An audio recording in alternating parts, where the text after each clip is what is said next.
Bueno, creo que ya estamos grabando. Eh, Continuamos entonces con... Carlos, no aparece como que está grabando todavía. ¿Ya Ah, te salió a vos? sí, me parece pausar grabación. A Ah, ver, entonces no me llega notificación, pero bueno, debe ser. vamos a pausar y hacerla de vuelta. ¿Eh? Buen día, sí aparece que está grabando. Ah, bueno. Ah, listo, listo, entonces Listo, soy yo. gracias. Gracias. Bueno, bárbaro entonces.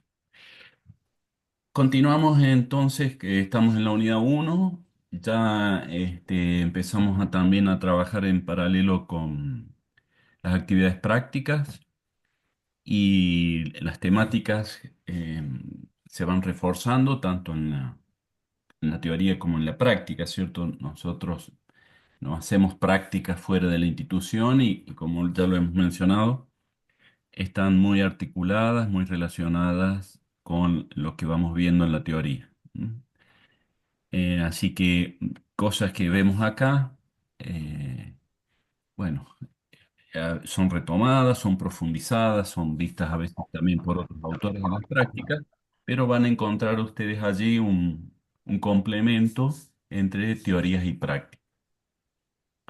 La clase anterior, porque digo, lo que vamos a ver hoy está muy vinculado al tema del primer trabajo práctico, ¿no?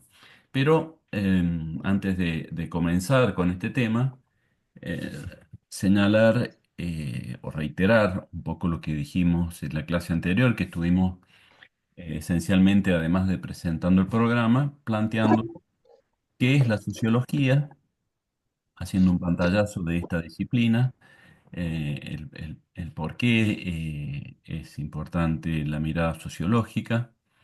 Y vimos esencialmente que, bueno, que es un conocimiento histórico que hace no desde siempre ha existido la sociología, sino que se fue construyendo a lo largo de la historia, pero muy particularmente en el siglo XIX, donde hay un emerger del conocimiento de tipo científico, o incluso si llegamos, vamos a ver ese momento, el siglo XIX, porque es un cambio social muy profundo. Y entre los cambios, o sea, social en el sentido de que fue económico, político, cultural, religioso, filosófico, y eso tuvo impacto también en la emergencia de las ciencias y las ciencias sociales. O sea, es un momento histórico en donde no solo surge la sociología, sino que también aparece la psicología, la antropología, las ciencias de la economía, etcétera, ¿no? O sea, el conocimiento eh, deja de ser filosófico de alguna manera, ya en esa época la racionalidad estaba volcada, había dejado de ser religiosa, había pasado a ser más filosófica y en el siglo XIX empieza a ser más científica. Entonces estuvimos mirando un poco qué es la ciencia y esencialmente el nexo, ¿cierto?, entre los objetos de estudio, las personas y la disciplina, ¿no? La sociología, los sociólogos y la sociedad. Objeto de estudio, los sociólogos personas y la teoría sociológica. Una relación allí que se complementan mutuamente. Nosotros hemos planteado y ustedes irán viendo que siempre reiteramos la importancia de relacionar los conceptos, las miradas, lo que pasa, ¿cierto? Un hecho cualquiera hay que relacionar para comprenderlo con distintas cuestiones, ¿no? Por un lado, con un marco teórico, preguntarnos qué sucede para que ese hecho nos arroje información. Eh, por otro lado, digamos, con lo que ha aportado el conocimiento previo a nosotros, ¿no? Cada uno de nosotros, por más genio que sea, siempre ha habido genios mayores que nosotros y la historia es muy importante, muy extensa. Ha habido muchos autores que seguramente ya han escrito sobre ese problema, entonces fundarnos en esos conocimientos previos nos ayuda a comprender, a profundizar los conocimientos. Este,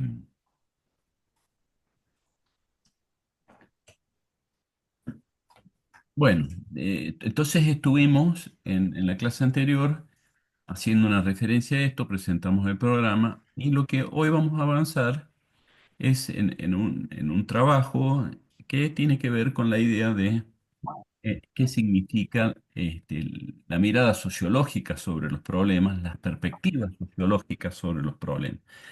En definitiva, qué implica hacer sociología sobre la sociedad, ¿no? O sea, no es simplemente ponernos a pensar sobre temas sociales que uno ya hace sociología.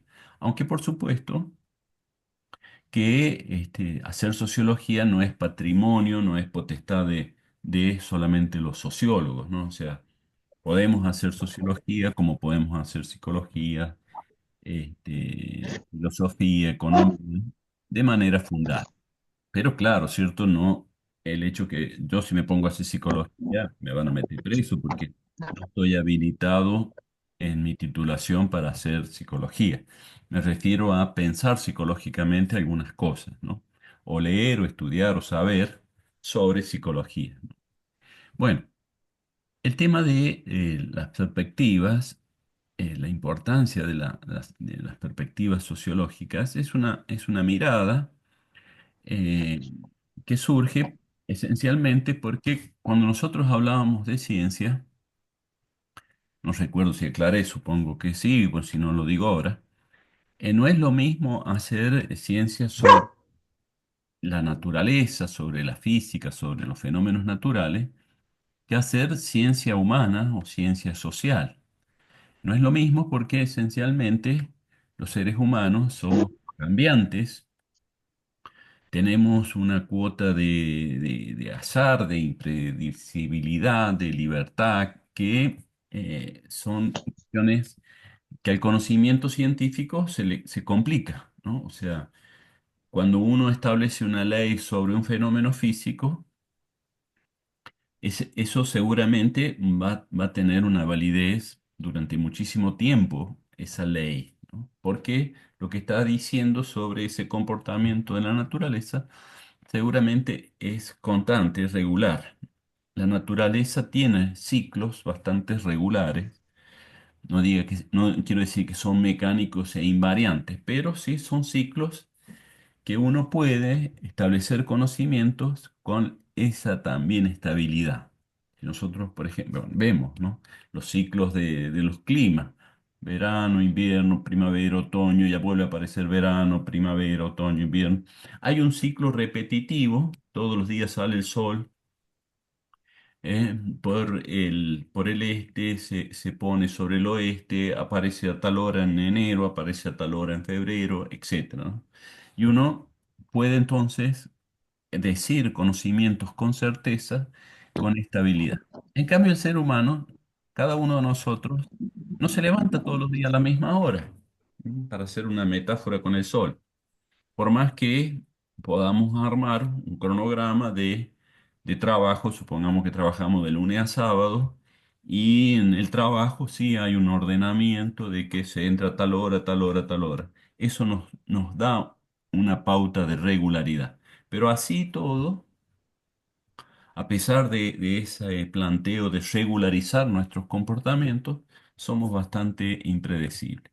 Y eso complica, digamos, complica en el sentido de que, en el sentido de encontrar coincidencias entre las miradas de los autores, ¿cómo es esa realidad? O sea, hacer ciencia sobre el ser humano o sobre la sociedad o sobre procesos culturales tiene esta complejidad de que no somos fenómenos naturales invariantes o cíclicos, sino podemos ser cíclicos, pero somos también variantes, con lo cual el conocimiento se dificulta que logre el estatuto de ciencia, por lo menos de la ciencia como la piensan los físicos, los químicos, los biólogos, esa ciencia dura, la ciencia exacta no es la misma ciencia que la que hacemos nosotros, ¿no?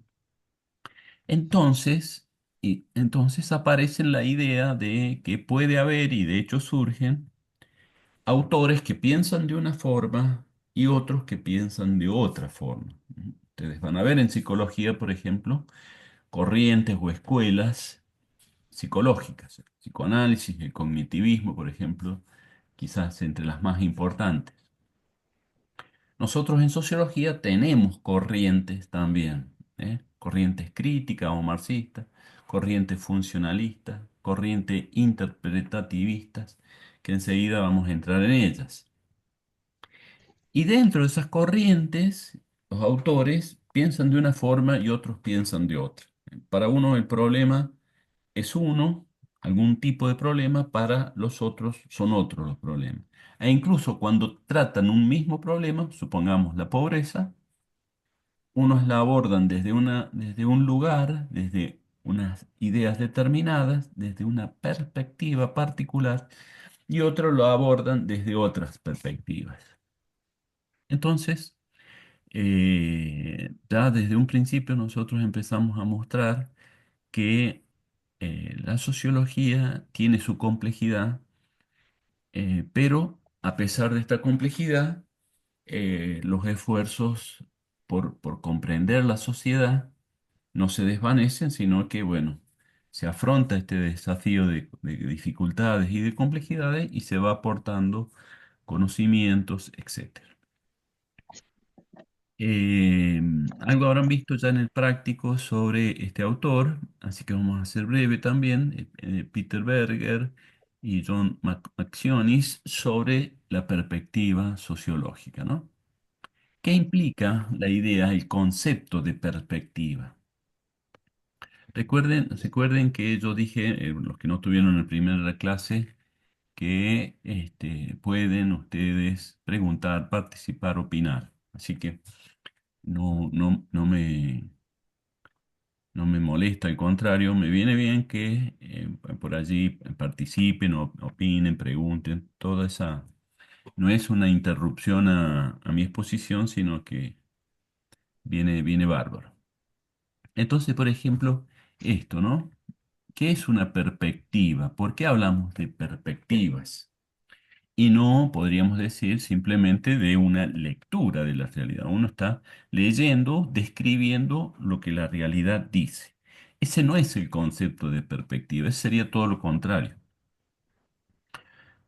Construimos perspectivas en parte por esto que decíamos, la realidad es compleja, pero además construimos perspectivas porque pensamos, los seres humanos, de distintas maneras y por lo tanto no tenemos coincidencia y muchas de esas no coincidencias tienen que ver, por ejemplo, con que tenemos a veces posiciones diferentes, teóricas, culturales, ideológicas, políticas, todo lo cual nos hace ver o sentir incluso desde perspectivas distintas un mismo fenómeno o problema. ¿No?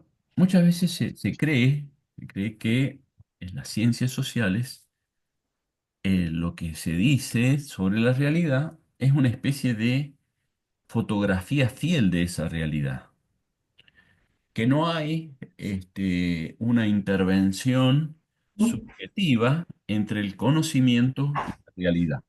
En ese triángulo que nosotros hacíamos, sociología, que es la disciplina, sociedad y sociólogo, la mediación, la intervención del sociólogo en ese nexo entre problemas y conocimientos es muy importante. Justamente es importante porque nos pone en jaque creer que el conocimiento saca fotos de la realidad, ¿no? Que es muy fiel a lo que la realidad nos dice. Hay un autor, uno de los clásicos de la sociología, que se llamó Emile Durkheim. Durkheim tenía una frase, a mí me gusta mucho esa frase, que era, los hechos no hablan por sí solos. O sea, los hechos no hablan por sí solos, tiene un gran impacto en el punto de vista teórico y acá en lo que nosotros queremos conceptualizar con la idea de perspectiva. Los hechos no hablan por sí solos significa que, por ejemplo, si queremos estudiar, supongamos, una institución hospitalaria y queremos conocerla, no basta con ir y entrar a la institución hospitalaria, porque no van a aparecer las problemáticas diciéndonos, mire, acá hay un problema de mal distribución de recursos humanos. No, tenemos que preguntarnos nosotros cómo están distribuidos los recursos humanos para luego entonces empezar con esa pregunta a observar la realidad. O si nos preguntamos, ¿no? Vuelvo al ejemplo de una clínica hospitalaria. Nos preguntamos, ¿curan bien acá, digamos, a la gente? Y bueno, en primer lugar, entonces aparece la idea de que es una clínica que cura, pero para saber si cura bien, tendríamos que preguntarnos, por ejemplo, qué índice de mortalidad hay en esa clínica, cuál es el índice de alta y de baja que tiene. Recuerden los micrófonos. Recuerden, entonces, a partir de que nos preguntamos, supongamos esto, ¿no? El índice de mortalidad, podemos incluso buscar en los índices de mortalidad de muchas clínicas y a partir de allí mirar cuál es el índice de mortalidad de esa clínica en particular que estamos observando.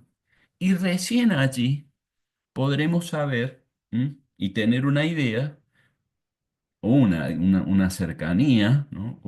¿Qué tan bien cubra esa clínica? Fíjense, uno puede decir, es mucho más bajo el índice de mortalidad en esta clínica que el índice de mortalidad promedio de las clínicas en Argentina. Con lo cual uno puede, por lo tanto, llegar a esa conclusión. Pero para llegar a esa conclusión, nos tuvimos que preguntar nosotros muchas cosas.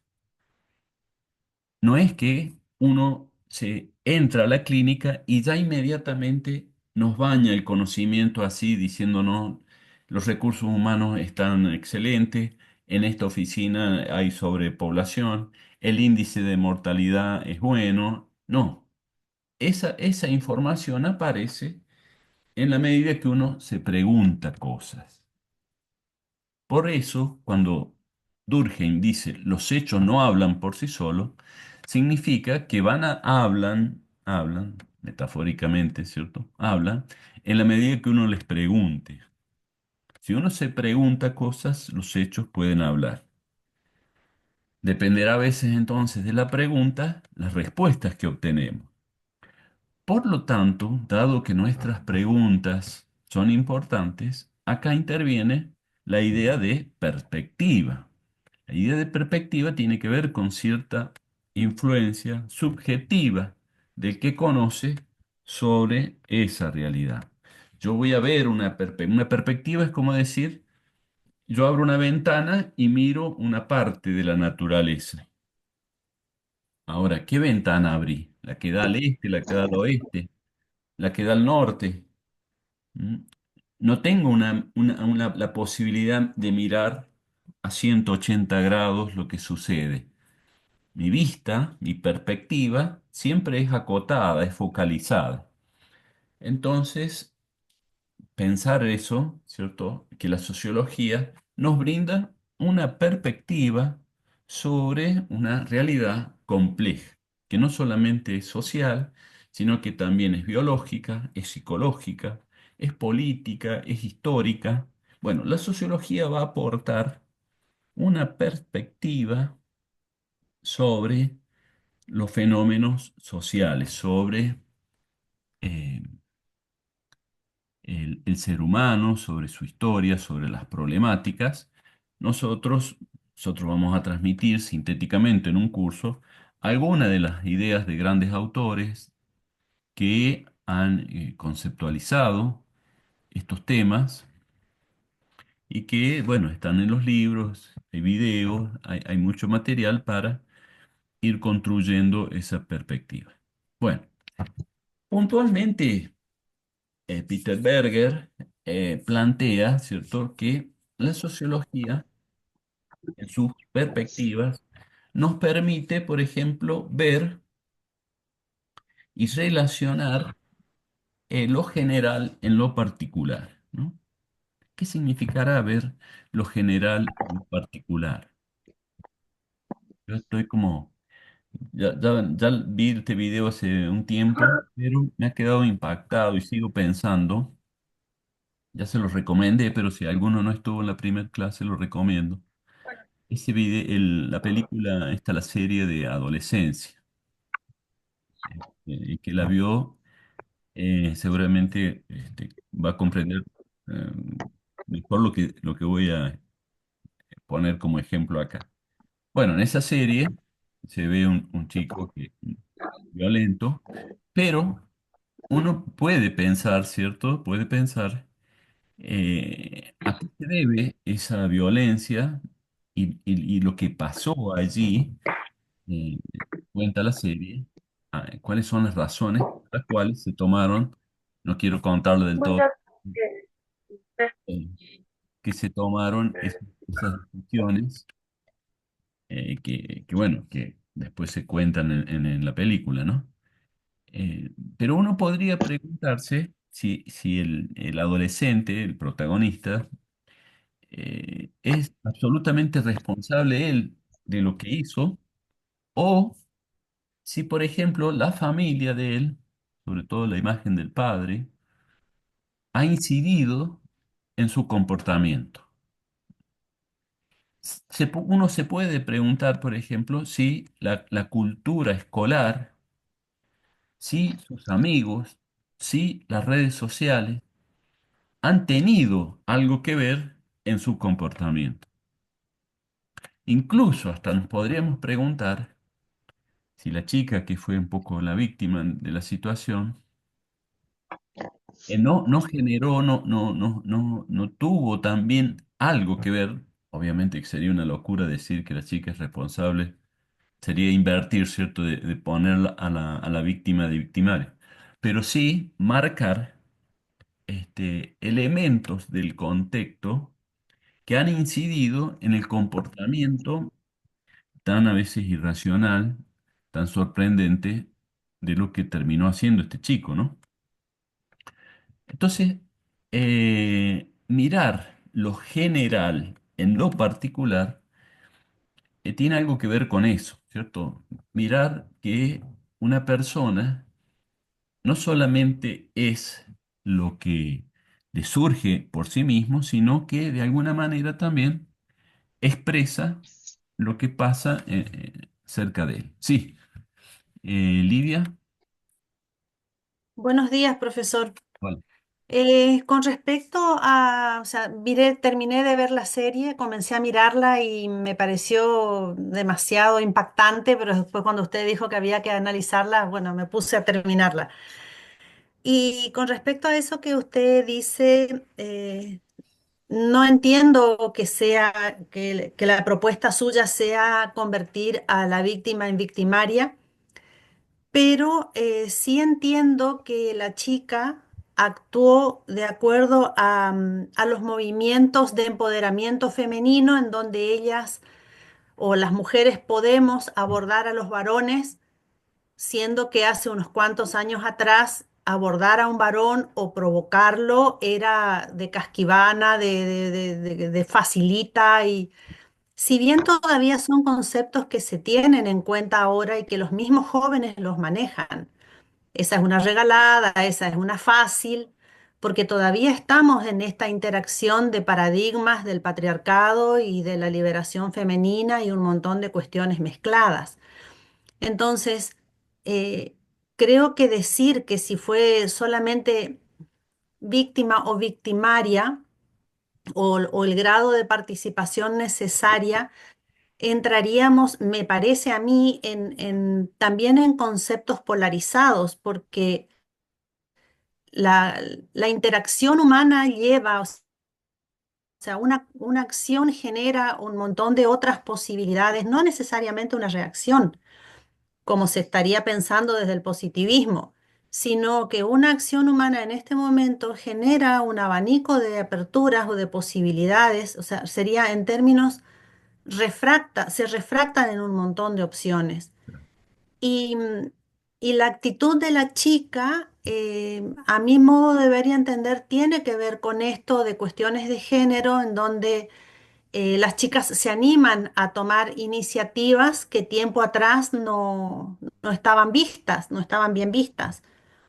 Y, y la reacción del chico tiene que ver claramente con al menos para mí, eh, con el sentirse impotente frente a este abordaje femenino y, y también la impotencia que él siente dentro de su grupo de masculinos, de amigos masculinos, o la consideración frente al padre, que era un físico-culturista, un tipo potente y un montón de otros detalles. Entonces, me parece que son muchos los elementos como para analizar la película desde varias perspectivas siempre estaría abierta a la discusión, o sea, no, y estoy de acuerdo con usted en ese sentido, pero me parece que entre víctima y victimario o sea, son dos posiciones polarizadas, Claro, en donde la interacción humana abre la posibilidad de otras cuestiones en el medio, sí.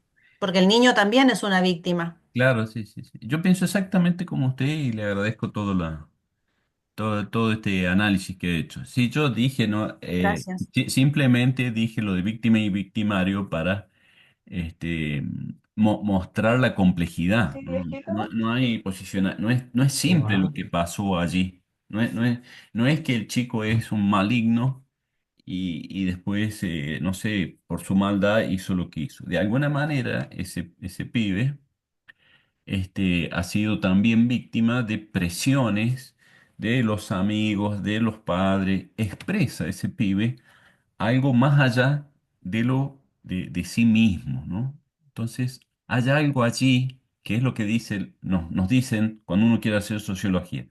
Mira lo general en lo particular. Mira que ese caso puede haber cosas generales influyendo. Igual si nos situamos, por ejemplo, en el padre del pibe, que bien marcaba usted que es también un personaje particular, ¿no? Ese padre, por ejemplo, en algún momento ahí de la serie, plantea que no está nunca en la casa por toda la presión que tiene laboral. O sea, cada vez más hay que trabajar para... Era una familia de clase media baja en Estados Unidos. Acá sería quizás clase media alta, pero en Estados Unidos, plomero el padre, y que trabajaba muchísimo afuera de la casa y en un momento se siente responsable en su rol de padre por estar poco en la casa, ¿no? ¿Esto qué significa? Bueno, significa también que hay un sistema económico que nos presiona cada vez más a trabajar más, porque hay una cultura también del consumo que nos lleva y nos empuja a querer tener más y más cuestiones. Entonces, hay que poder observar esta perspectiva de lo general en lo particular. Yo les decía que un aporte, enseguida incluso también vamos a volver a repetir, ¿qué aporta la sociología a la psicología, ¿cierto? ¿Qué puede aportar? Bueno, una cosa que puede aportar es esto, poder observar los fenómenos generales como fenómenos que pueden incidir en casos particulares. Cuando una persona cae deprimida frente a una terapia, lógicamente que su individualidad, su historia, su biografía, tendrá muchísimo que ver con ese estado de depresión.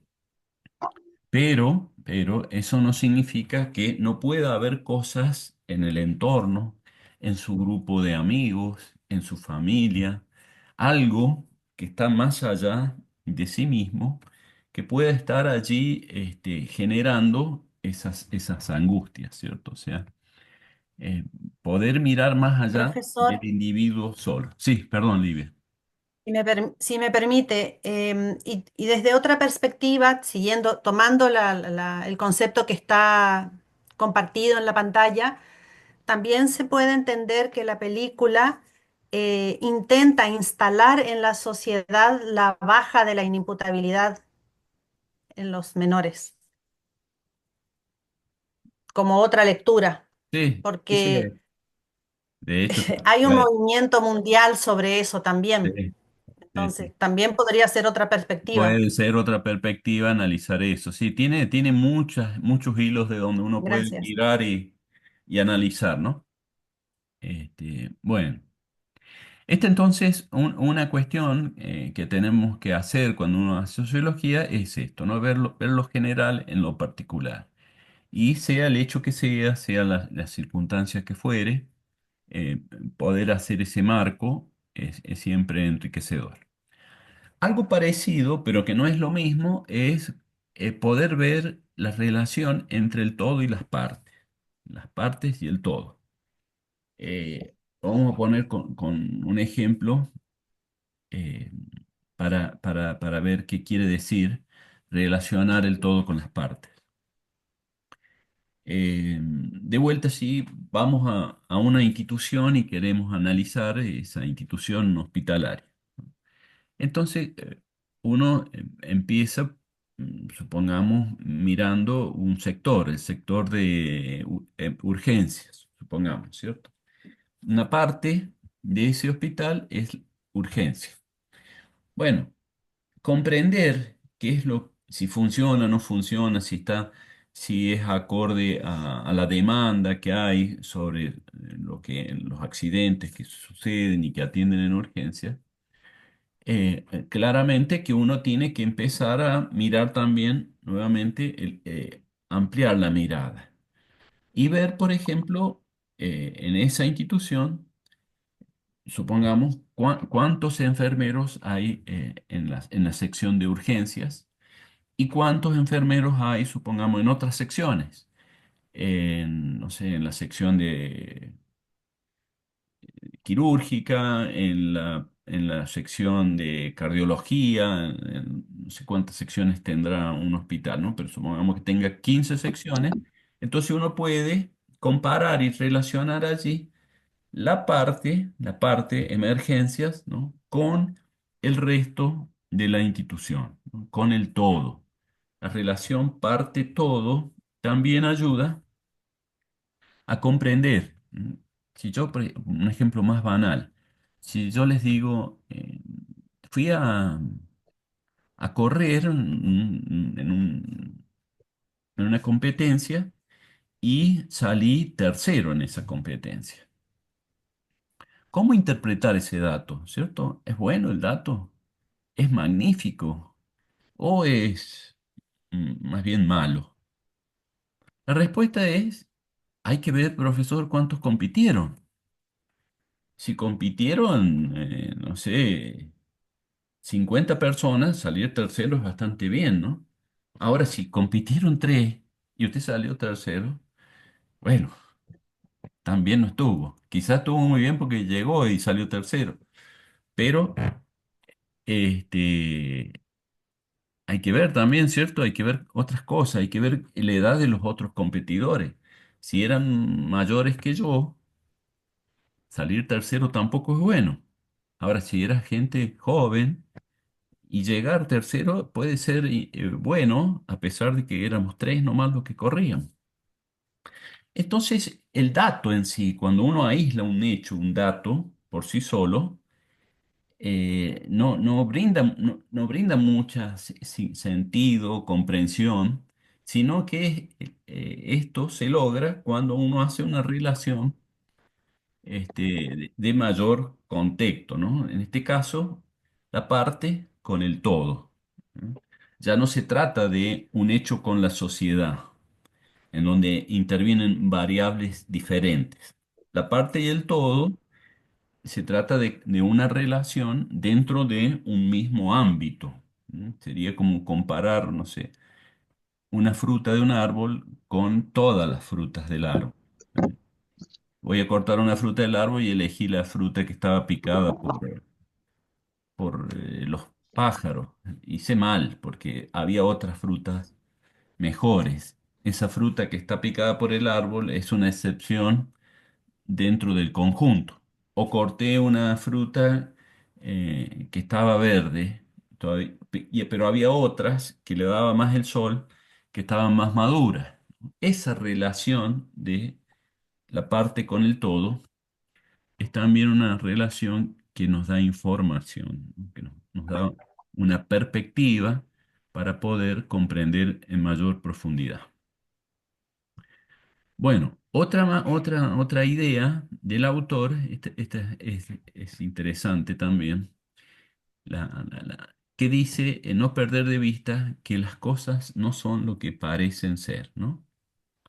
Es decir, acá lo que nos sugiere el autor es que la perspectiva sociológica siempre tiene que partir de un extrañamiento sobre lo que estamos intentando comprender. Una actitud también podríamos decir, de desnaturalizar. Esta palabrita, desnaturalizar, significa o parte del supuesto que naturalizamos espontáneamente lo que sucede. Santino, Disculpe, no puedo entender esa de desnaturalizar. ¿Lo puedes repetir? sí, ¿O explicar de nuevo, por favor? voy a explicar, no había terminado estaba incluso comenzando a explicar qué es desnaturalizar. Eh, Naturalizar sería un primer concepto que hay que entender para poder pensar qué significa desnaturalizar. ¿Eh? Eh, Naturalizar algo significaría que uno piensa que un hecho, supongamos, es del índole natural, siendo que se trata de una construcción social, no es del orden de la naturaleza, sino que la pensamos como si fuese del orden de la naturaleza, pero que no lo es. O sea, por ejemplo, si decimos que hay que, no sé, lo que fuera, ¿no? Bañarnos todos los días, porque es natural bañarse todos los días. Bueno, uno puede naturalizar entonces, se acostumbra a bañarse todos los días y nos parece que eso es casi un mandato de nuestro cuerpo, bañarnos todos los días o bañarnos día de por medio.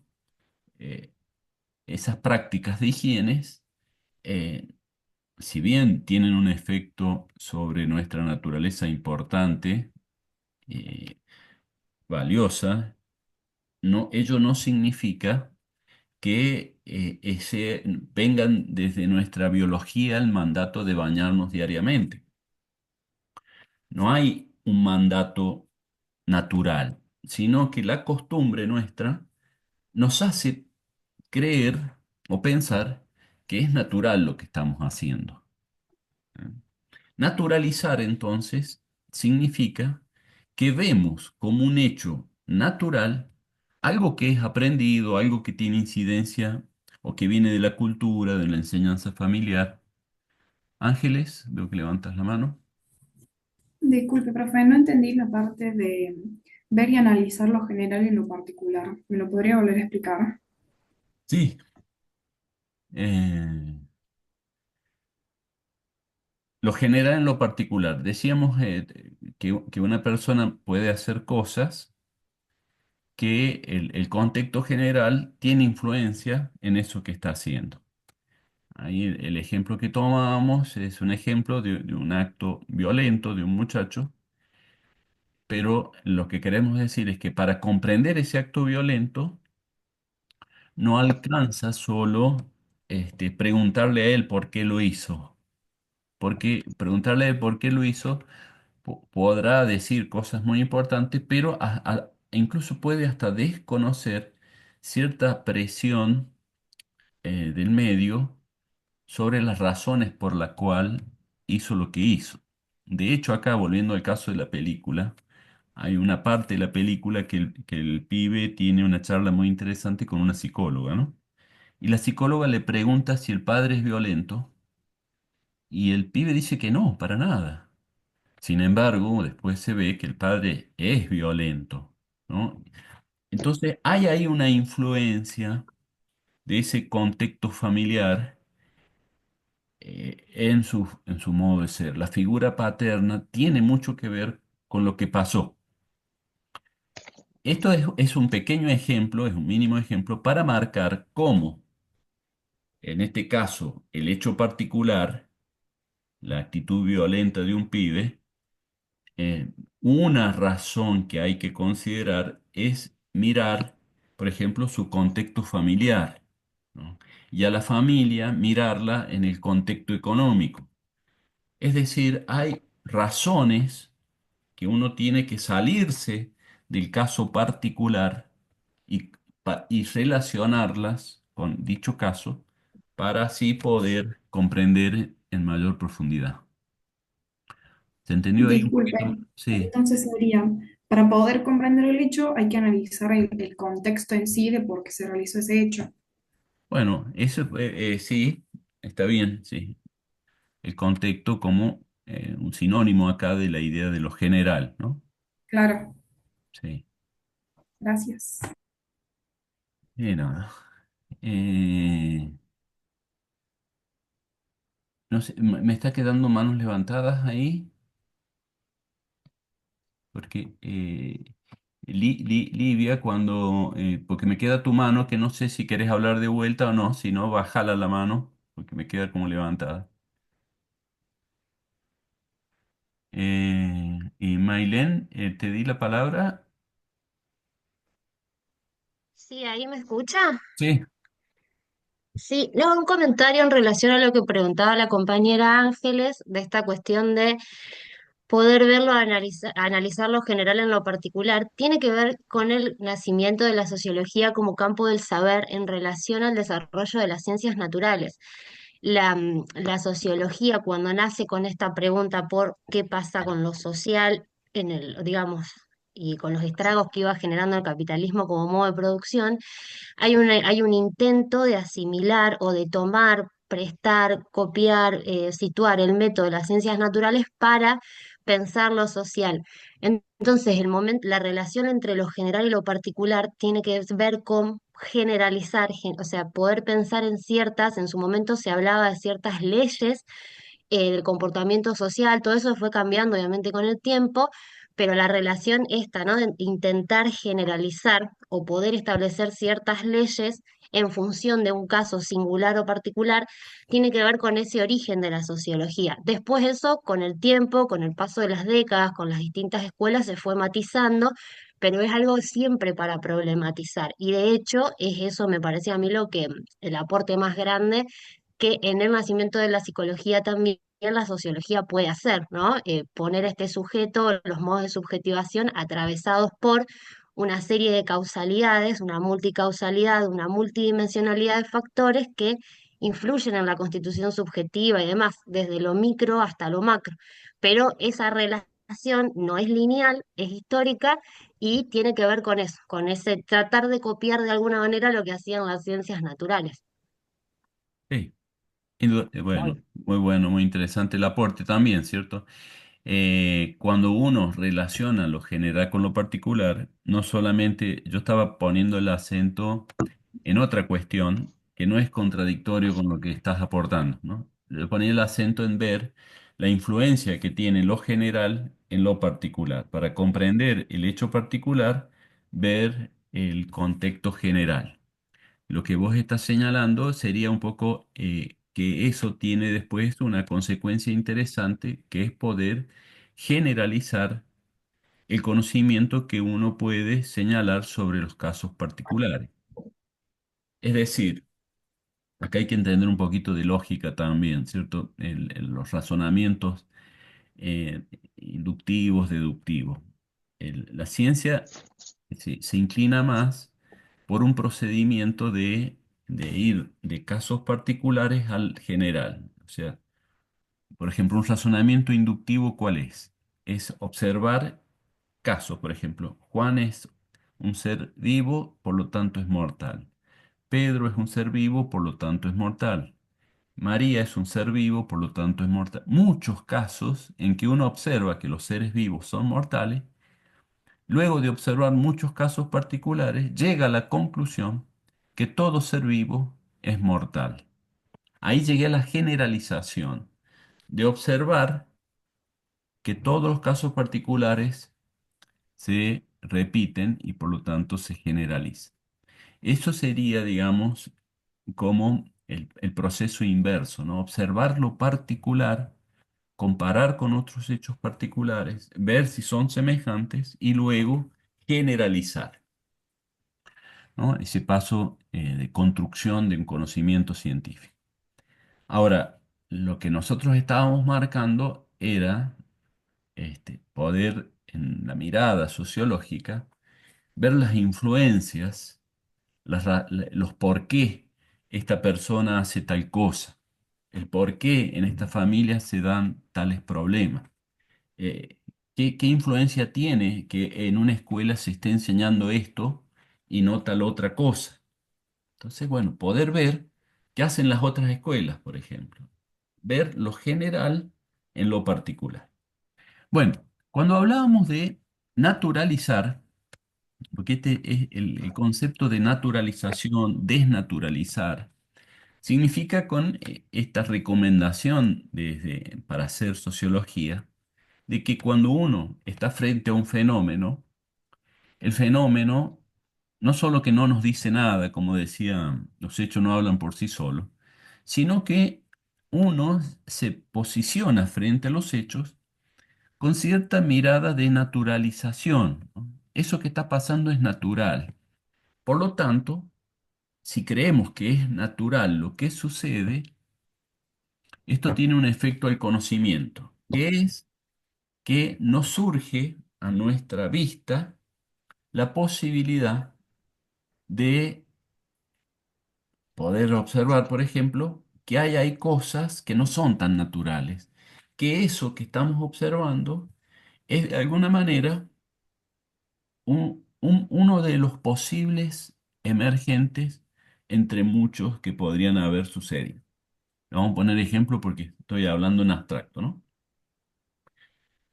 Este, supongamos que tomamos una evaluación en una escuela y que el 60% de esa evaluación aprobó. Entonces uno piensa que es natural ese número. El 60% aprueba, el 40% tiene que recuperar. Ahora, pensar lo que es natural no es correcto.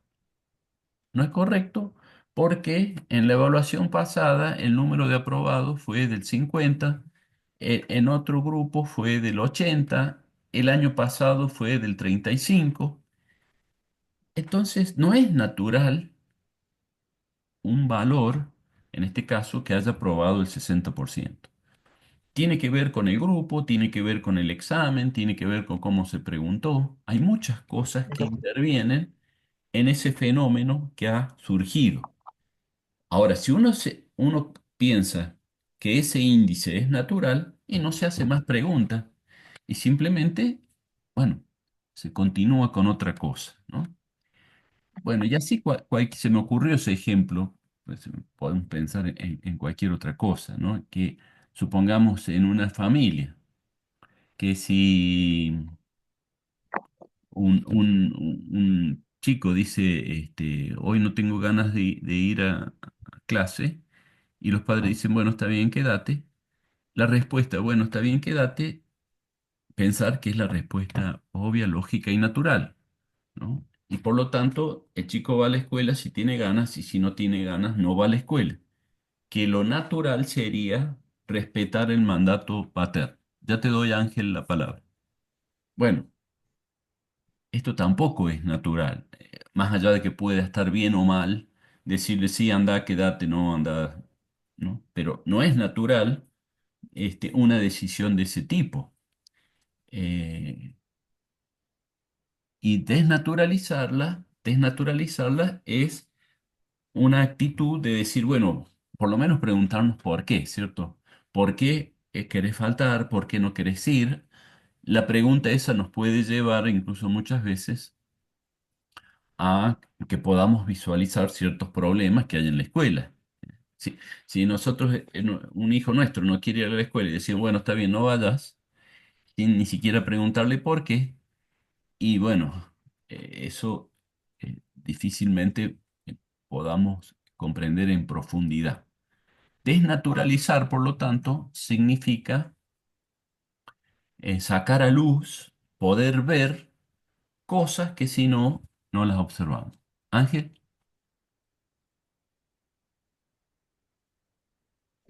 Sí, no, justo quería decir lo mismo de naturalizar el tema de esta serie sobre, que decía que el chico de la serie de adolescencia, de que para él el padre no era violento o lo que sea, pero después cuando se veía en la toma de lo que pasaba el padre, se veía que se demostraba lo opuesto. O sea, como que el niño había naturalizado de que de eso no era ser violento. claro. Este, Julie, Entonces, naturalizar sería hacer algo que en lo social o cultural se perciba como normal, aunque en realidad es un producto de una construcción social. exactamente, además te agradezco muchísimo que hayas usado la palabra normal, porque sería Gracias. el concepto paralelo para ustedes los psicólogos. Nosotros en sociología usamos naturalizar o más aún sociológico usamos el concepto muchas veces de rutinizar, que viene de tornar rutinario algo, ¿no? Se hace una rutina y por lo tanto como es rutinario nos parece que es natural. Pero en psicología el concepto de natural, no, perdón, de normal es el paralelo a este concepto de naturalizar, ¿cierto? Es normal que pase tal cosa si sucede esto, ¿no? Es normal que levante la voz si sucedió tal evento. Bueno, que no tenga ganas de seguir estudiando es normal esto, es normal lo otro, es normal. Bueno, ahí sí ustedes pronto van a ver también que tampoco hay muchas cosas normales, ¿m? Que todos son aprendizajes, que son modos de ser y que podrían haber sido de otra forma, que pueden ser de otra forma. Entonces, esto de la idea de normal es relativo, ¿no? Sobre todo, además, porque implícitamente, si tenemos hechos o personas normales, nos habilita a pensar en el anormal, ¿eh? Si hay un normal, es porque hay anormales. Entonces, esto es normal, pero esto otro es anormal. Bueno, y acá, bueno, cuidado con esto, ¿cierto? No hay que ser ligeros en estos rótulos que ponemos. Esto es lo normal, esto es anormal. Esto es natural, esto es antinatural. Acá. Y acá es donde sirven los marcos teóricos, los autores, las experiencias sistematizadas, escritas, y basarnos, ¿cierto? No solo en nuestra opinión y en nuestro parecer, sino también en fundamentos que nos da la disciplina frente a estas situaciones, ¿no? Pero esta idea, este paralelismo entre natural y normal, está bueno.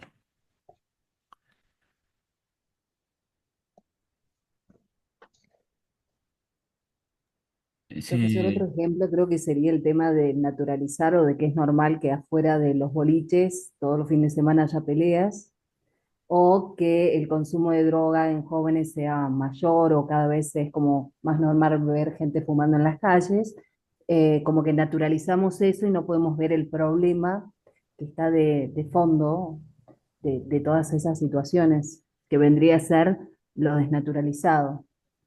Claro, sí, y sobre todo los ejemplos que pones del tema de la droga, por ejemplo. Creer que la droga es un hecho natural con las consecuencias que tiene de destrucción sería gravísimo abordarlo así, ¿cierto? Es natural que los adolescentes fumen marihuana. Eh, para nada es natural, Pero ¿no? creo que está naturalizado ya en la sociedad y se puede ver, hasta además se ve que si no fumas es como que vos sos el anormal, ahí estaría lo anormal. Bueno, entonces cuando uno también quiere comprender por qué estamos mal, por qué hay crisis, por qué hay violencia, por qué la gente muchas veces se frustra, etcétera. No digo que esa sea la razón, ¿no? Pero este, una razón de las cosas que nos pasan, no buenas, es cómo crece la droga, ¿no? Y la droga empezando con el alcohol, con el cigarrillo, con la marihuana y de ahí siguiendo a otras más duras. Pero que el alcohol es una droga y de las más importantes, está recontraprobado.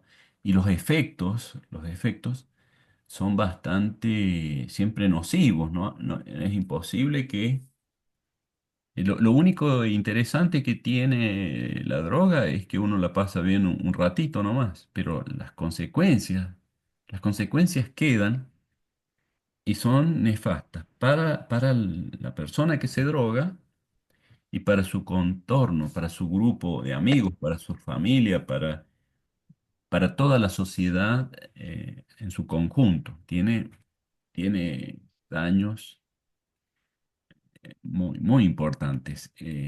Con lo cual, naturalizar el consumo de droga, coincido que por ahí se pueda naturalizar y hasta a veces los padres mismos le dicen a los chicos, bueno, no hay problema, fumar marihuana, sé moderado nomás.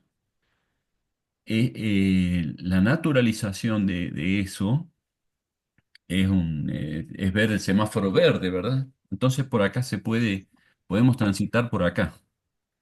Y claro, después aparecen los problemas eh, con consecuencias a veces irreversibles, ¿no? Porque, por ejemplo, ¿cierto? La marihuana en algunos casos genera psicosis. Eso véanlo ustedes. Eh, no hay droga que no tenga consecuencias en la salud y en la sociedad. Bueno, para cerrar este tema de las perspectivas, ¿cierto? Uno se puede preguntar también qué le aporta las perspectivas, qué le puede aportar la sociología a la psicología. Algo ya hemos dicho de esto, pero volvemos a decir, como para darle un cierre a este tema de las perspectivas, conectándolo con el interés más particular de ustedes, que es el de la psicología. En primer lugar, digamos, la sociología nos puede hacer ver esto que estamos diciendo, de que lo que nos pasa a uno tiene mucho que ver con lo que le pasa a otro. Un adolescente se droga, casi seguro porque justamente está naturalizado y sus amigos se drogan, ¿no? Se junta con los chicos y allí se prenden unas marihuanas.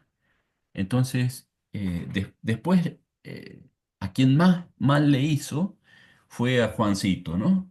Juancito se volvió adicto, Juancito le dio después, con el tiempo, tuvo un brote psicótico. Y bueno, es culpa de Juancito, no supo parar en su momento. No se puede entender lo que le pasó a Juancito. No, se puede entender porque había un grupo, un contexto, en donde si no fumabas, pasabas por no sé, por sonso, existía una sanción grupal si uno se resistía o no le parecía muy bien hacer lo que ese grupo hace. O sea, lo social, casi siempre lo social es bueno, pero también sobre todo en esta época que estamos viviendo, lo social no es tan bueno. Lo mismo pasa con la adicción, es una adicción el tema de las redes sociales, ¿no? Tantas horas metido en las redes sociales está generando consecuencias psicológicas bastante importantes, de ansiedad, de depresión, de adicción a la emoción, aun cuando la emoción sea negativa, se torna adicto a la emoción. Y no estar conectado en las redes sociales hoy en día es como, no sé, ser de otro planeta. Intentar regular, eh, decir, bueno, 2 horas por día y nada más, es como decir, esta persona, no sé, un extraterrestre. No tiene nada que ver con nosotros que no nos moleste. Bueno, la sociología puede aportar allí ese análisis de que lo que nos pasa a cada uno de nosotros, muchas veces somos voceros, somos un emergente de lo que pasa a un grupo mayor. ¿Mm?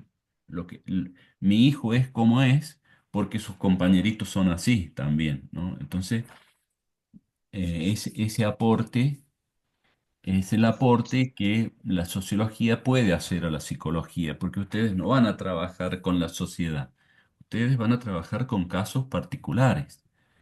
Pero bueno, allí tienen que hacer estos nexos, ¿no? Estas conexiones. Eh, otra cuestión que vamos a ver también con mayor profundidad cuando veamos a Durkheim, sobre todo, uno de los clásicos de la sociología, es el ver que el estar con otros es saludable, ¿no? No, no siempre. Los otros nos traen malas influencias, ¿eh? No siempre el grupo de amigos es un grupo que nos corrompe, que nos lleva por mal camino.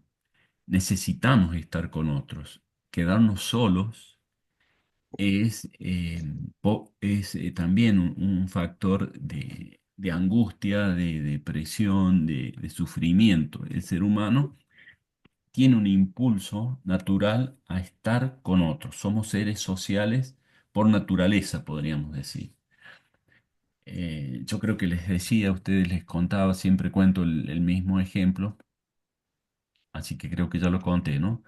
Cómo un psicólogo hacía terapia con una persona que había tenido un HIV, no un HIV, no, una parálisis, eh, una parálisis neurológica, entonces había perdido la movilidad. Entonces hacía terapia esa persona porque obviamente se sentía mal. Pero este psicólogo se da cuenta que gran parte de ese sentirse mal tenía que ver con que su familia se estaba alejando de él, lo estaba dejando cada vez más solo, lo cual también a veces se entiende porque esa persona que que queda así se torna muy demandante. Ayúdame con esto otro, y además se pone de mal humor, y además está deprimido y se pone agresivo y pide ayuda todo el tiempo. Entonces la familia se aleja, y ese alejarse, bueno, le hace más daño todavía que el que ya sufrió, ya sufrió. Con lo cual, este psicólogo me decía, yo la terapia, si bien la hago con él, también tengo sesiones con la familia y todo apunta a que no lo dejen solo, ¿no? Que comprendan, que hagan esfuerzo porque el dejar solo a alguien, eh, bueno, no es saludable psicológicamente. Entonces, la sociología aporta también esto, aporta esta importancia que tienen los grupos, el grupo como contención a la salud psicológica, ¿no? Estar en compañía, estar con gente es saludable. Bueno, ustedes quizás fueron los que más le dolió el aislamiento de la pandemia, porque indudablemente hay una edad en donde compartir con otros es mucho más fuerte el mandato que en otras edades, ¿no? En el adulto también es importante estar con otros, pero en la adolescencia es muy fuerte ese mandato de compartir. Y bueno, el aislamiento ese que nos tocó vivir fue doloroso para todos, pero para quizás para los adolescentes más todavía. Bueno, entonces otra cuestión que aporta la sociología a la psicología es, eh, por último, también más o menos en la misma dirección, este comprender que lo que uno es, nuestra identidad, lo que somos, nuestra personalidad, no es tan solo una elección que hacemos todos los días, racional y que nos constituye en nuestra identidad. También somos, aunque no nos demos cuenta, lo que los otros nos ven que somos. La mirada de los otros sobre nosotros tiene mucho impacto en nuestra conformación de identidad. Y esto a veces en las terapias psicológicas se refleja. Yo siempre les digo, ustedes van a ser futuros psicólogos, entonces les digo esto, hacer terapia con alguien, la persona que ha acudido a ustedes, les va a ir contando cosas, les va a ir diciendo lo que le pasa. Y ustedes van a ir interpretando, van a ir también haciendo señalamientos de qué es lo que puede hacer, qué tiene que repensar, etcétera, ¿no? Pero lo que le pasa a la persona, yo digo, no alcanza, si quieren ser objetivos, con el relato del mismo, sino que no está mal buscar que la gente cercana a esa persona, citarlas y pedirles que les cuenten qué le está pasando a Rosita. ¿Por qué Rosita está así? ¿Cómo la ves vos? ¿Qué crees que le pasa a Rosita? ¿Eh? Los padres, los amigos, los hermanos, que la gente con la que Rosita interactúa todos los días, cuenten también qué le pasa a Rosita. La mirada, porque la mirada de los otros no solamente nos ayuda a comprender lo que sucede, sino que esa mirada también es constitutiva de lo que Rosita termina siendo. Y muchas veces uno no alcanza a comprender por qué somos como somos, por qué nos pasa lo que nos pasa. Entonces, por más que uno insista y busque que esa persona nos cuente las cosas, bueno, tampoco puede contarnos todo porque no se da cuenta de todo lo que está pasando, de todos los factores de influencia y de incidencia que pueden estar presentes en un momento. Entonces, yo a veces, alguna vez digo, un psicólogo no es un abogado de una persona que está con un problema legal, ¿no? Que el abogado lo defiende y le da herramientas para que ese problema se lo saque de encima lo antes posible. Es verdad que algo de eso hay que hacer, ¿cierto? Obviamente, si una persona cae porque está deprimida, supongamos, hay que sacarlo de esa depresión, pero eh, también hay que saber qué pasa en las interrelaciones que tiene esa persona con otros, cómo interactúa con otros, porque a lo mejor los otros lo dejaron solo, ¿no? O siempre le va mal en la conformación de parejas, no tiene éxito. No tiene éxito nunca con las parejas, ¿no? No hay pareja que le dure más de 2 o 3 meses. Bueno, el relato de él, de por qué pasa eso, no alcanza. Y por otro lado, no es cuestión de darle técnicas para que sea más efectivo con sus relaciones, ¿no? Es bueno saber qué cosas también no hace bien para poder cambiar eso. Y generalmente esa persona no te va a contar, no se da cuenta de las cosas que no hace bien. Entonces, eh, conocer, conocer la verdad o conocer en mayor profundidad a qué se deben los problemas, es bueno, eh, es bueno saberlo, ¿no? Y no basta solamente con ayudarlo a salir del problema en lo inmediato, sino, bueno, tener un conocimiento más amplio de lo que acontece. Bueno, vamos a pasar a otro tema ahora,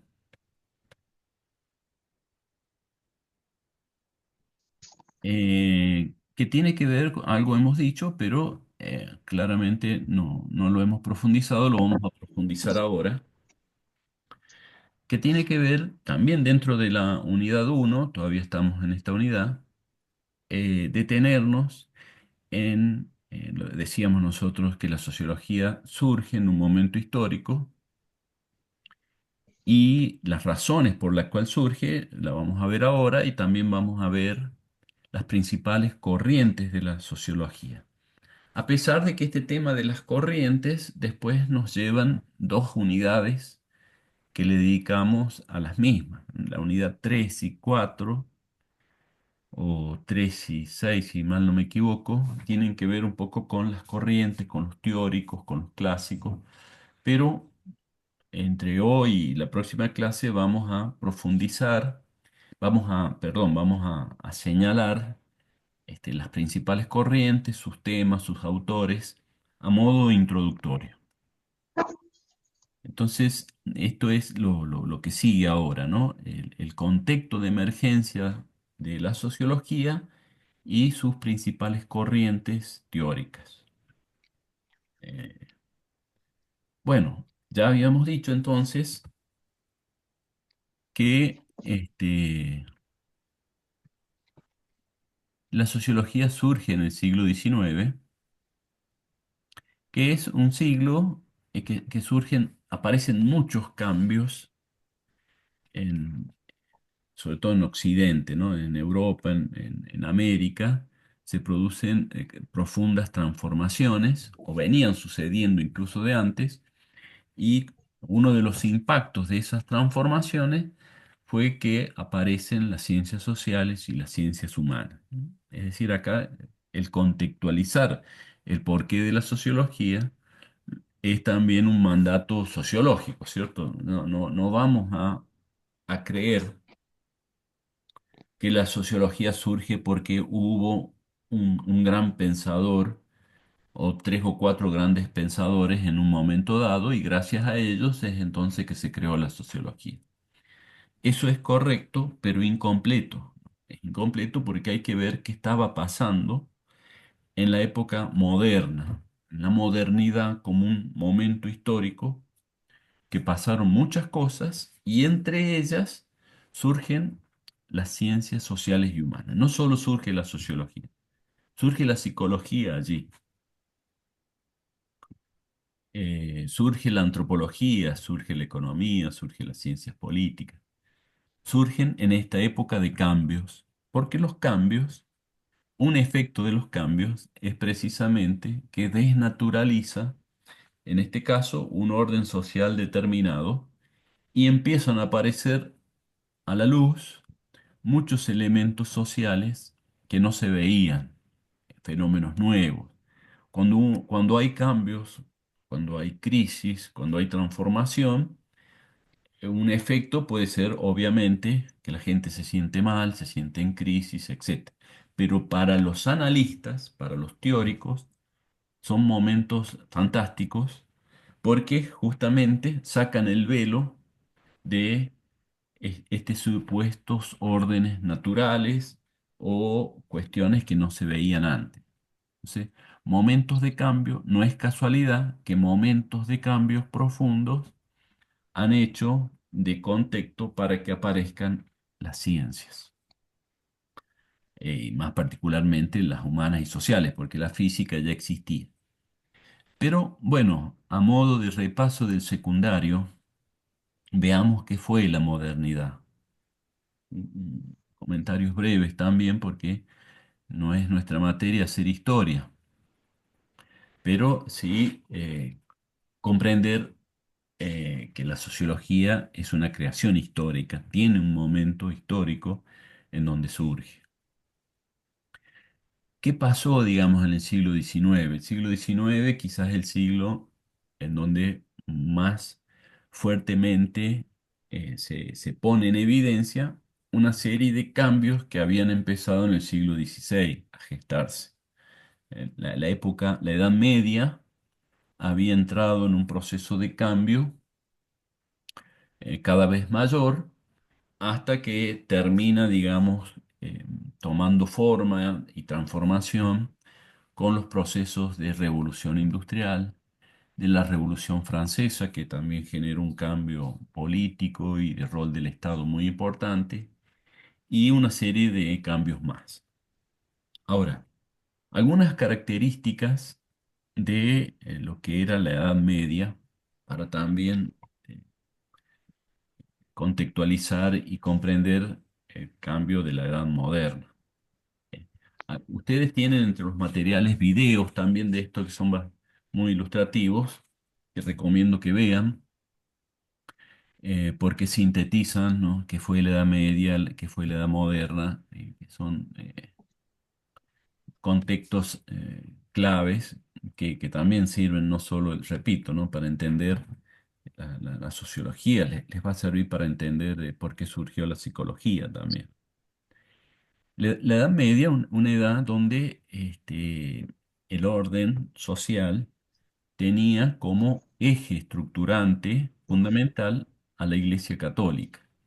La Iglesia Católica tenía un poder muy grande no solo en la esfera religiosa, sino también en la esfera política.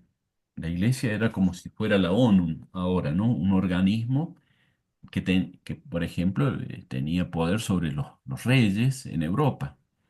Los reyes no es como ahora que las monarquías tenían autonomía de la iglesia.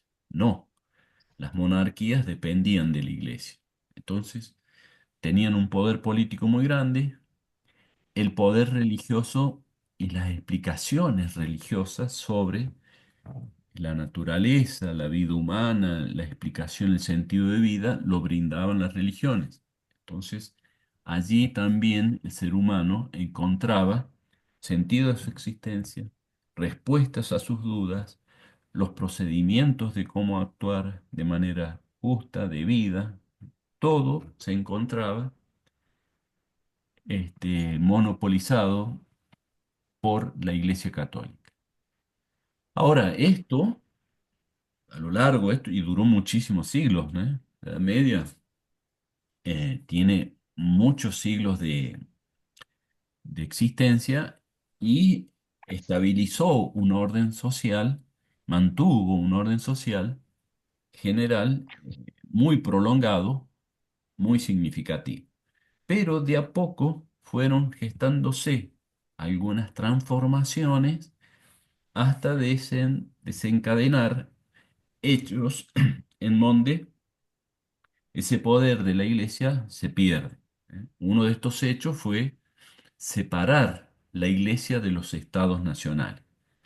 Los reyes empiezan a decir, bueno, yo no me remito más al poder de la iglesia, ustedes allá, nosotros acá. La separación iglesia-estado es un momento muy grande que va a tornar más, eh, más laico el poder mundano, por decirlo de alguna manera, ¿cierto? Ya van a ser la nobleza, los príncipes, los reyes, que van a tener un mayor poder sobre ese poder religioso. Paralelamente, también se van dando transformaciones económicas. La economía durante la Edad Media era esencialmente agrícola ganadera, muy asentada en el campo, en los animales, en el cultivo, y los dueños de esas tierras, los terratenientes, conformaban una élite, la nobleza, ¿cierto?, que era el sector de poder. De a poco, de a poco, van creciendo económicamente otros grupos. comerciantes, artesanos, eh, que van teniendo plata y van compitiendo en el poder económico con los terratenientes. Ahí surge la burguesía, supongamos. Siglo XIII, XIV, XV, este sector va creciendo, crece tanto que hasta termina siendo más poderoso que los terratenientes. Y va a crecer de manera exponencial cuando estos artesanos se tornan en industriales, compran tinglados y empiezan a fabricar sus productos con máquinas. Y la máquina aparece gracias al avance de la técnica y de la ciencia. Las primeras máquinas industriales tienen que ver con la invención de las máquinas a vapor. La máquina a vapor, uno cuando dice máquina a vapor piensa en el ferrocarril, y sí, lógico, pero que tiene un impacto muy grande en la economía, porque el ferrocarril permitió la comercialización de los productos a lugares distantes y el comercio facilitó, por lo tanto, una mayor producción.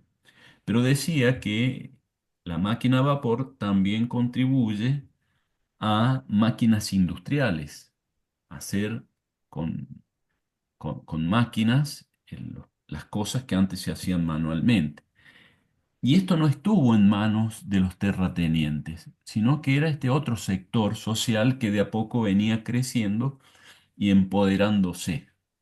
Es decir, el cambio de la Edad Media a la Edad Moderna tiene que ver con el surgimiento de un sector social nuevo, poderoso, cada vez más poderoso, que fue la burguesía.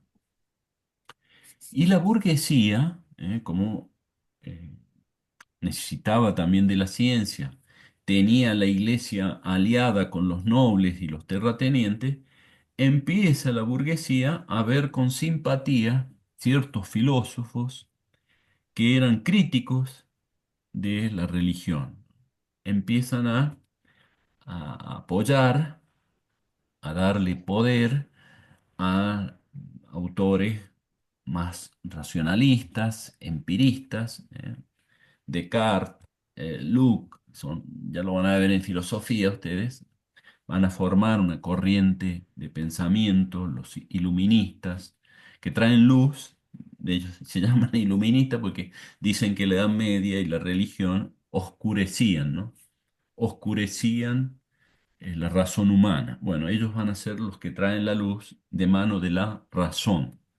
Entonces hay un cambio también allí cultural, filosófico, que va a dar otro golpe más a ese poder dominante centrado en la iglesia y apoyado en las monarquías. Entonces hay un crecimiento filosófico de pensadores que ya no eran religiosos.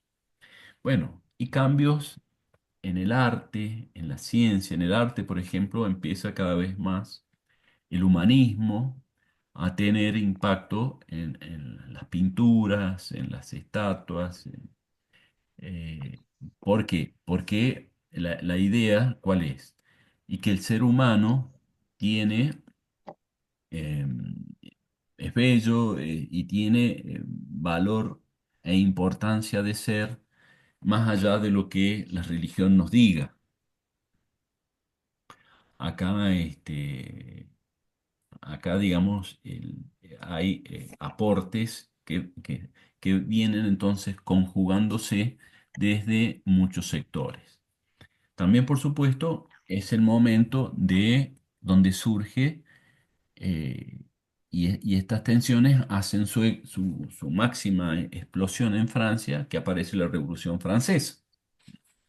Allí un grupo de rebeldes apoyados por la burguesía francesa son los que van a destituir la monarquía francesa y van a gestar un cambio político y de gobierno muy profundo, que es cuando surgen las repúblicas, sistema republicano que hoy conocemos, republicano y democrático. El poder no está en Dios, que consagra a los reyes y a los sacerdotes, sino que el poder está en el pueblo. Y el pueblo elige a sus autoridades. Y las autoridades ya no están concentradas en una persona, en el rey, sino que se divide en distintos poderes: ejecutivo, legislativo, judicial, porque era peligroso que el poder se concentrara en una persona. Bueno, la Revolución Francesa marca un hito de transformación en el Estado, en las formas políticas de aquellos años. Luego está también la Revolución Inglesa, que no es exactamente igual a la francesa, pero es también un cambio. La revolución en Estados Unidos, las revoluciones independentistas en América Latina, ahí nos separamos nosotros de España y se empieza a gestar las bases no para unas nuevas monarquías, sino para un sistema también republicano. Estos cambios, entonces, políticos, filosóficos, religiosos, económicos, crean un contexto general en donde casi es esperable, entonces, que tengan las puertas abiertas nuevos intelectuales que digan cómo es el ser humano. ¿Eh? Ya no es un ser hecho a imagen y semejanza de Dios, sino que es un ser, no, atrae más la idea de Darwin, ¿cierto? Que viene evolucionando, es un ser biológico que viene evolucionando de pequeños seres vivos, hasta aparecer el Homo sapiens. Esto, esto es un cambio de mirada, este, muy significativo. Pero Darwin y el evolucionismo, no, su modo de hacer esos conocimientos se apoyaba en la biología y hacía trabajos comparativos de las especies que veía hasta que construye esta hipótesis de la evolución, ¿no? De que por procesos adaptativos de los seres vivos a cambios que suceden en el medio, por adaptación hay cambios también en esos seres vivos. Y esos cambios son, permiten, permiten la evolución, ¿eh? O sea, son cambios que nos conducen a ser cada vez más fuertes, cada vez más adaptados, y bueno, van apareciendo distintas especies hasta que surge el ser humano. Bueno, este tipo, este cambio, ¿no? Este cambio de modelo, de paradigma, viene a explicar que el ser humano no es creado por Dios, sino que viene de la naturaleza misma, va a provocar un cimbronazo, un terremoto en las ideas que hay sobre el ser humano y la sociedad. Si ya no somos seres hechos a la imagen y semejanza de Dios, sino que más bien venimos de los simios, más o menos. ¿M? Si nuestros parientes vienen de allá, imagínense, cómo esto va a generar resistencia, pero al mismo tiempo que genera resistencia, abre puertas a mirar desde otros lugares y desde otras explicaciones la sociedad y al ser humano, ¿no? Entonces, son contextos en donde surgen estos primeros autores. Nosotros destacamos, recién la compañera hablaba de Comte, ¿no? Uno de los autores que fue muy influyente a la sociología, pero a todas las ciencias sociales, fue este autor que ustedes lo van a ver en filosofía, si es que ya no lo han visto, que se llamó Augusto Comte, conocido como el referente de la corriente positivistas. ¿Mm? Nosotros ya lo hemos mencionado a Comte porque dijimos que él inventó la palabra sociología. Sociedad, que es una palabra latina; logía, que viene de logos, que es una palabra griega, que significa razón, y se utiliza entonces para plantear esta ciencia que estudia la sociedad. El estudio de la sociedad, sociología. Psicología, psiquismo, logía, razón, ¿no? El estudio del psiquismo. Y así, ¿no? Antropología, quiere decir ser humano, logía, estudio del ser humano. Bueno, Comte, este positivista, era un filósofo, pero un filósofo que dijo que hizo filosofía de la ciencia de alguna manera, ¿no? O sea, sienta algunas bases, el punto de vista teórico y metodológico, de cómo debemos hacer para llegar a conocimientos científicos. Bueno, como ya hemos hablado de él, no vamos a decir mucho más, solo que no es el único, obviamente, impulsor de las ciencias sociales y de las ciencias humanas. Acá es cuando aparecen otros pensadores, otros filósofos sobre todo.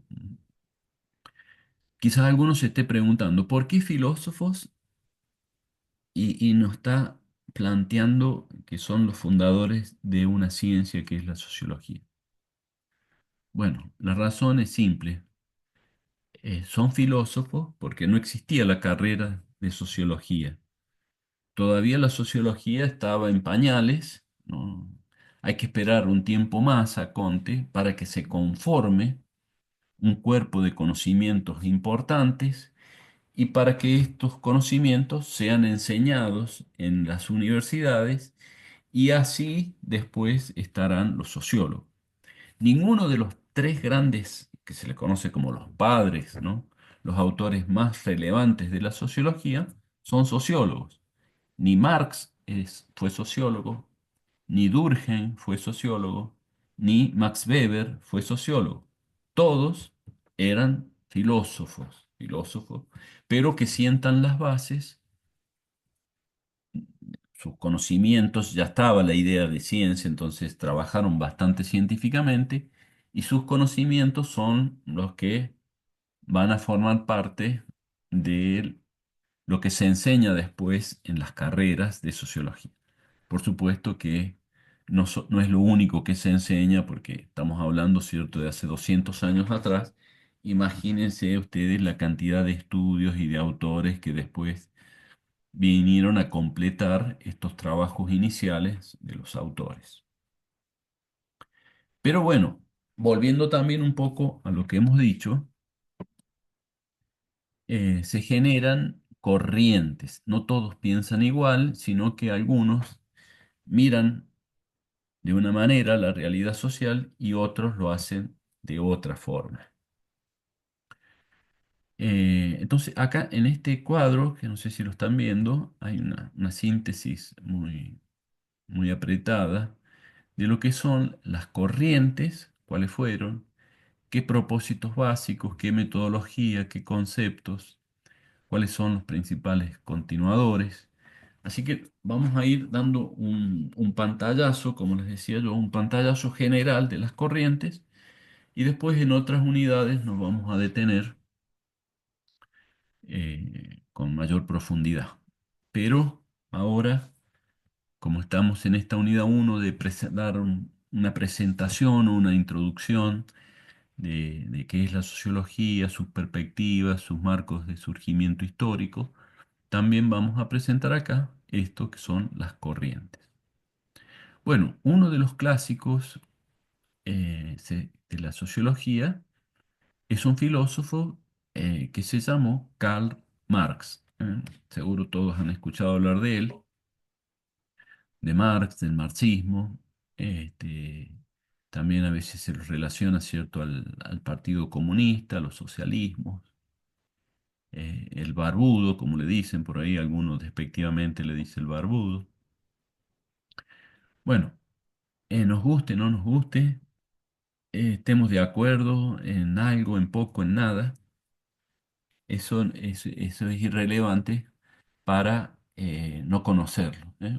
Tenemos que conocer todos los autores, más allá de las simpatías o no que tengamos, hay que saberlo, hay que conocerlo, incluso, casi diría, tiene más obligación de saberlo el que no está de acuerdo que aquel que está de acuerdo, ¿eh? Porque hay que fundamentar por qué no se comparte una idea o una mirada, una ideología.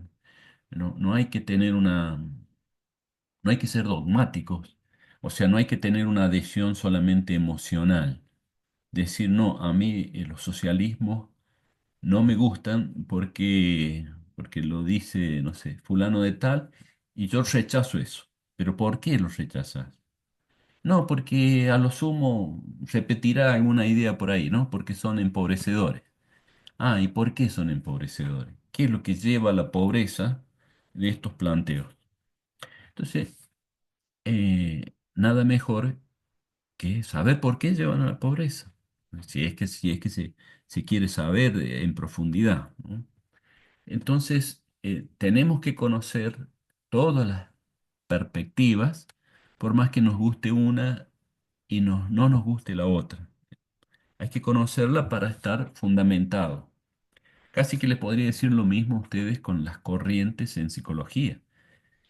Antes de ponerse la camiseta de una corriente, que también es bueno hacerlo, conocer lo más que se pueda de todas. ¿Eh? De hecho, yo creo que la mayoría de las psicólogas, los psicólogos, después cuando hacen terapia, integran bastante de las distintas corrientes. Bueno, en la sociología también los sociólogos integran, toman un poco de distancia de las diferencias e integran conceptos y análisis que ha aportado una corriente y que aporta otra y que aporta otra. No ser dogmático significa hacer una adhesión emocional, con lo cual esas adhesiones emocionales eh, tienen su parte positiva porque nos dan pasión para estudiar eso que nos gusta, pero puede tener cierto aspecto negativo si nos cerramos y y nos cuesta eh, conocer otras miradas, otros análisis y otras razones. Bueno, Marx es muy polémico y tiene mucha gente que lo admira y mucha gente que no, mucha gente que no coinciden para nada con Marx.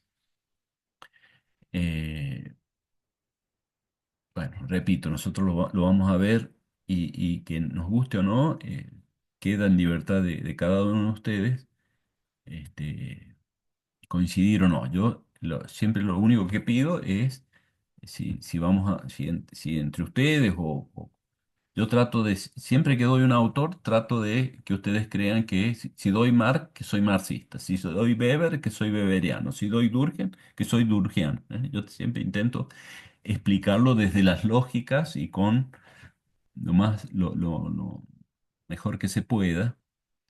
eh, y entonces, pero por allí puede y no está mal que nos compartamos y discutamos alguna idea. Yo lo único que pido es el respeto con el que no piensa como uno o entre ustedes, respeto nada más, y alentar bueno, que son temas apasionantes, interesantes, y conocerlos a todos, conocer a todos. Bueno, Marx, como repito, ya lo vamos a ver en profundidad, es el referente de las teorías críticas,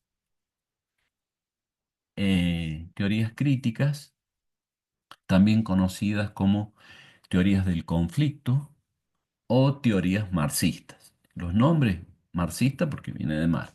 Crítica porque critica al sistema preexistente, que es el sistema capitalista. O sea, su teoría en gran parte es una descripción crítica del sistema capitalista. O también denominadas teorías del conflicto, porque acá, ya lo vamos también a ver, esto es una idea compleja, el punto de vista metodológico en el marxismo, el conflicto juega un rol importante porque es el motor del cambio. ¿Eh? No hay cambio social si no hay un conflicto preexistente, ¿no? Sí. El conflicto juega un papel muy importante para que las cosas cambien. Por eso también se conoce a esta teoría como teoría del conflicto. Entre los clásicos, repito que estamos haciendo un pantallazo, ¿eh? Por eso después vamos a hablar de la teoría en profundidad, pero un primer acercamiento. Eh, Marx, fíjense en ustedes la fecha de nacimiento y que cuando fallece, ¿no? 1818-1883. Después viene Weber, que es 1864-1990, y Durkheim, 1858-1917. Quiere decir que entre estos tres grandes clásicos, que son los tres grandes referentes, han nacido y muerto allí muy cerca en una época, ¿no? En esa época que recién hacíamos este análisis en la modernidad, y que son testigos de estos grandes cambios. Marx y Weber son los dos alemanes y Durkheim es francés, o sea, son los tres europeos. Y Weber tampoco es sociólogo, como decíamos, había estudiado economía, había estudiado historia, pero no, la carrera de sociología no estaba. En gran parte Weber es un crítico de Marx. Su teoría, lo que él escribe, por supuesto que aporta muchísimas cosas novedosas, pero también se inspira en mostrar lo equivocado que estaba Marx en sus análisis, ¿no? A pesar de que era alemán como él, no importa, ahí lo tenía, lo conocía. Marx era como había nacido antes, su pensamiento había empezado a tomar mucha influencia, no solamente en los gremios, sino también en los sectores intelectuales. Entonces, el trabajo de Weber es en gran medida criticar a Marx. Y el otro autor de referencia, bueno, la teoría de Weber se conoce como teoría interpretativa o interpretativa estructuralista. Es una corriente que cobra este nombre porque el propósito central de la teoría de Weber es interpretar la realidad social. ¿eh? En Marx, el propósito central era transformar la realidad. Acá, en cambio, no. El científico no tiene por qué tener una acción transformadora. Eso le corresponde, dirá Weber, a la política. Quien quiera hacer política que transforme la realidad. El científico tiene que conocer, interpretar, analizar, no comprometerse con una acción política. Obviamente que no es que esté prohibido a un cientista social hacer política. La puede hacer, pero no creer que la labor del cientista es eh, igual que la labor del político, ¿no? La labor política es más comprometida de participación, de acción en la sociedad, mientras que el cientista es interpretar, conocer, comprender. Bueno, entonces allí hay una diferencia ya importante con Marx, ¿no? Fíjense, en la tumba de Marx hay un epitafio, ¿cierto? En esos escritos breves que se suelen poner en las tumbas. Y en la tumba de Marx está escrito una frase de él que se conoce como la tesis 11, porque tiene un libro donde hay varias tesis. Y en esa tesis, la tesis dice más o menos así, no me acuerdo exactamente de memoria, pero la idea es, él dice, hasta ahora los filósofos se han preocupado de comprender al mundo, más de lo que se trata es de transformarlo. Acá entonces, ahí termina. Y esa frase está en... Es decir, la filosofía es especulativa, busca comprender, etcétera, pero lo importante es cambiar al mundo, es transformar al mundo. Lo importante es generar cambio, no conocimiento, no comprensión. Bueno, Weber va a criticar esa idea. Está bien los cambios, pero que lo hagan otros. Dejanos la ciencia para conocer, para comprender. No mezclemos acá dos actitudes que llevan a caminos muy diferentes. Bueno, la otra teoría, ya es francés, de Durkheim, Émile Durkheim, quien retoma muchas de las cuestiones que había planteado Emil Conte, perdón, no se llama Emil Conte, Augusto Conte, retoma ideas de Conte y las profundiza, cambia algunas cuestiones porque eh, Conte era más bien mecanicista en el sentido de que tomaba los modelos de las ciencias físicas como ejemplo para toda la ciencia. Entonces, por ejemplo, decía, bueno, la sociedad tiene dos grandes fuerzas, la dinámica y la estática, conceptos propios de la física. Por eso también a Conte se le decía el fisicalista. Quería como generalizar esta ciencia en todos. Lo que va a hacer de Durkheim es retomar estas ideas, pero en vez de tener a la mecánica como la idea fuerte, central, va a desplazar esta idea hacia el mundo biológico, las influencias de Darwin, y pensar, de alguna manera, que la sociedad es como un organismo vivo que tiene órganos cuyos órganos están compuestos de estructuras específicas articuladas entre sí con funciones particulares. Es decir, por ejemplo, pensemos, abramos un ser humano, tenemos órganos, el cerebro, el corazón, el riñón, pulmones, etc. Cada uno de estos órganos tiene su estructura. El corazón, ¿cierto? De las divisiones aurículas, ventrículas. Y estas estructuras están diseñadas para cumplir una función determinada, en este caso, de bombear la sangre, llevarla y hacer un motor, como si fuese un circuito del fluido sanguíneo tan necesario para los otros órganos. Es decir, estructuras con funciones articuladas con otros órganos. El pulmón pasa lo mismo, pero en vez de sangre va a ser oxígeno. El riñón también sus propias estructuras con sus propias funciones, filtrar los líquidos.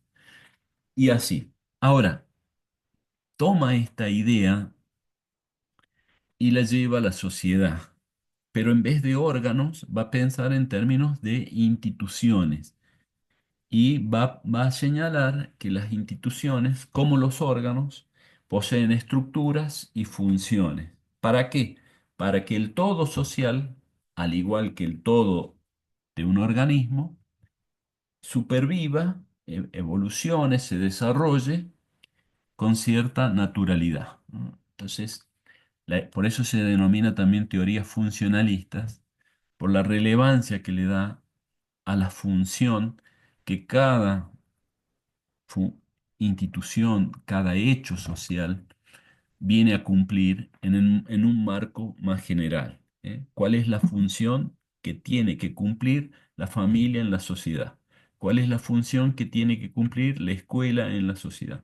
Entonces, el nombre de funcionalismo viene un poco por la importancia que tiene en su teoría este concepto. Bueno, hoy por hoy dejamos acá, el próximo lunes continuamos y bueno, y en los prácticos también ustedes van a tener profundización de estas ideas y bueno.